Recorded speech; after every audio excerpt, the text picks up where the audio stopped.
இங்க நம்ம ஹீரோ ஒரு மொக்க ப்ராஜெக்ட்டுக்கு பல மடங்குல இன்வெஸ்ட்மெண்ட் கொடுக்கறான். இவன் ஏன் இந்த மாதிரி பண்றான்னா, இவனோட தாத்தா இவங்கிட்ட $1 பில்லியன் கொடுத்து அதை 30 நாள்ல செலவு பண்ணும். அப்படி செலவு பண்ணினாதான் நம்மளோட மொத்த சொத்துமே உனக்கு கொடுப்பேன்னு சொல்லுவாரு. பல பில்லியன் மதிப்பு இருக்குன்னு சொல்லுவாரு. இதை கேட்டு நம்ம ஹீரோவும் தன்னோட பணத்தை எப்படியாவது காலி பண்ண சொல்லி இந்த மாதிரி மொக்க ப்ராஜெக்ட்ல இன்வெஸ்ட் பண்றது, அதுக்கப்புறம் ஒரு தேவையில்லாத ஸ்டாக்ஸ் எல்லாம் வாங்குறதுன்னு சொல்லி பணத்தை பயங்கரமா செலவு பண்றான். ஆனா இவன் வாங்குற நேரமா பார்த்து அது எல்லாமே செமையா சேல் ஆகுது. அவன் வாங்குற ஸ்டாக் கூட பல மடங்கு இன்க்ரீஸ் ஆகுது. இப்ப ஹீரோ என்ன பண்ண யோசிச்சுட்டு இருப்பான். அதுக்கப்புறம் அவனுக்கு ஒரு ஐடியா வருது. அந்த ஊர்ல இருக்க எல்லா மக்கள்கிட்டயுமே நீங்களா உங்களோட உடம்ப குறைச்சிங்கன்னா அதுக்கு ஏத்த மாதிரி நான் பணம் கொடுப்பேன்னு சொல்றான். இப்ப அதை கேட்டு அந்த மக்கள் எல்லாருமே வெயிட்ட குறைக்க ஆரம்பிக்கிறாங்க. அந்த ஊர்ல பஸ் கூட யாரும் யூஸ் பண்ண மாட்டேங்கிறாங்க. வீட்டு கூட படிக்கட்டுல தான் ஏறுறாங்க, லிப்ட் யூஸ் பண்ண மாட்டேங்கிறாங்க. இப்ப ஹீரோட பணமும் கொஞ்சம் கொஞ்சமா காலியாகி எல்லா பணமுமே மொத்தமா முடிஞ்சிருது.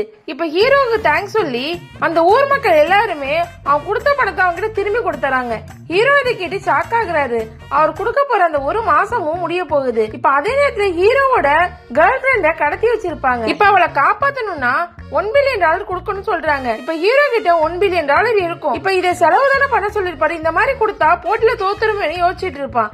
ஆக்சுவலா அந்த கேர்ள் ஃபிரெண்ட கடத்தினதே அந்த தாத்தா தான். ஹீரோட கேரக்டர் டெஸ்ட் பண்றதுக்காக தான் இந்த மாதிரி பண்ணிருப்பாரு. இப்ப டைமே முடிய போகுது. தாத்தாவோட ஃப்ரெண்ட்ஸ் எல்லாம் அந்த பொண்ணை அங்கேயே விட்டுட்டு கிளம்ப போறாங்க. இப்ப அதே நேரத்துல ஹீரோ மனசுக்கே தன்னோட கேர்ள் ஃபிரெண்டை விட பணம் முக்கியம் இல்லைன்னு சொல்லி அவளை காப்பாத்துறதுக்காக மொத்த பணத்தையும் எடுத்துட்டு அங்க வந்துடுறாரு. கடைசியா அவங்க தாத்தா வச்சு அந்த டெஸ்ட்லயும் பாஸ் ஆகுறாரு. அதுக்கப்புறம் ஹீரோ பல $1 மில்லியன் பெரிய கோடீஸ்வரனாவும் ஆயிடுறாரு. ஒருவேளை உங்களுக்கு இந்த மாதிரி $1 பில்லியன் ஒரே மாசம் செலவு பண்ணா நீங்க என்ன செய்வீங்கன்னு ஒரு கமெண்ட் பண்ணிட்டு போங்க. உங்களுக்கு இந்த வீடியோ பிடிச்சிருந்தா லைக் பண்ணுங்க. இந்த மாதிரி வீடியோஸ் பார்க்க மறக்காம நம்ம சேனலை சப்ஸ்கிரைப் பண்ணுங்க.